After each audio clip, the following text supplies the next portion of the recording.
Hey guys, Randy here at etrailer.com. Today we're taking a look at our 2 5/16 inch gooseneck coupler. Now, this coupler is going to be pretty ideal for most gooseneck applications. It's a little bit heavier duty here at the bottom.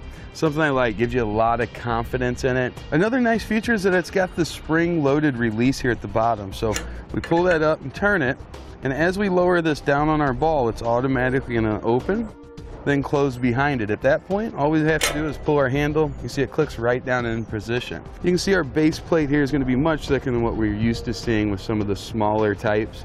It's going to have a nice wide bevel on it as well. So if we're not exactly centered underneath that ball, it's going to help to guide it in as we put weight on it. All in all, it's a really nice, easy to use coupler. The overall construction feels really nice. You've got heavy duty welds around here and they're really clean. You'll see a little bit of welding slag here and there on it, but it is an unfinished coupler and we're going to have to paint it anyway. So most of that's going to come off as we sandblast it before it goes through that paint process. Now, as we said, this coupler is going to work on just about any gooseneck application, but it does have its sweet spot. I think that's going to be in your farm use, in your utility use, or if you just don't haul your trailer very often.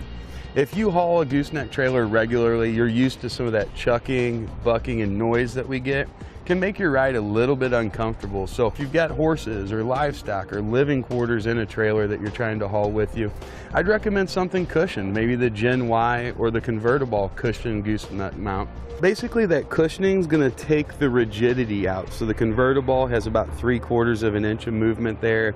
Your Gen Y uses a torsion flex system, and it can overall just give you a better experience while hauling your gooseneck trailer. The gooseneck's going to offer us about 8 inches of adjustability, so we can move this down and up 8 inches.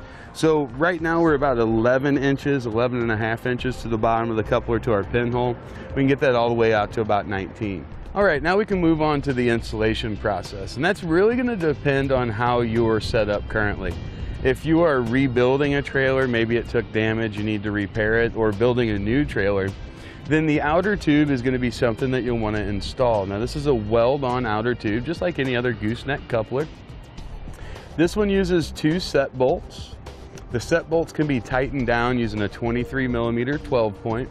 And it's going to have 2 jam nuts. Those you're going to need 1 1/8" for. I like that it's not painted. That's going to prevent us having to kind of grind all the paint off to get a proper weld done on it. Standard length on these, it's about 20 inches. You're going to see that just about across the board on the coupler outer tubes. And one thing to make note of, the top is open on these. In typical applications, that's going to be capped off. That prevents moisture from getting down in there, causing that inner and outer tube to kind of rust together. So I highly recommend, if you are going to install the outer tube, that you have that plate welded on to protect your tube components from the elements. Now, with us not replacing the outer tube, we're going to take our inner tube, we're going to slide that up and in. You can see the 4 holes here. That's where we get that 8 inches of adjustment. Then as we bring that in, we just line up the pinhole with the hole in the outer tube and slide the provided pin through. We're going to secure it on the other side with a clip. Now, to set your coupler height appropriately, you're going to want this to be either matching to or as close as you can get it to what your old coupler was, or you'll want it to be about 2 inches lower than what your ball sits in the back of your truck compared to the ground. And once we've got it pinned in the appropriate spot, I'm using 1 1/8" on this particular bolt. Remember, if you're using the outer tube that comes with it, it's a 12-point 23mm. We'll torque that down to the appropriate specification.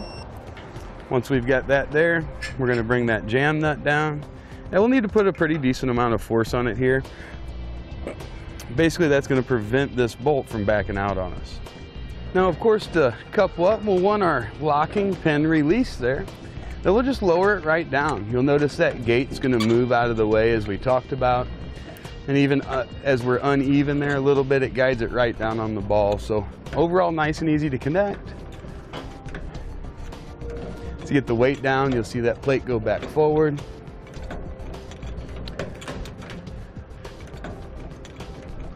Then it'll just be a matter of pulling our locking pin around here. That goes down and engage. We make the rest of our connections, we'll be ready to head down the road. That's going to complete our look at our 2 5/16 inch gooseneck coupler.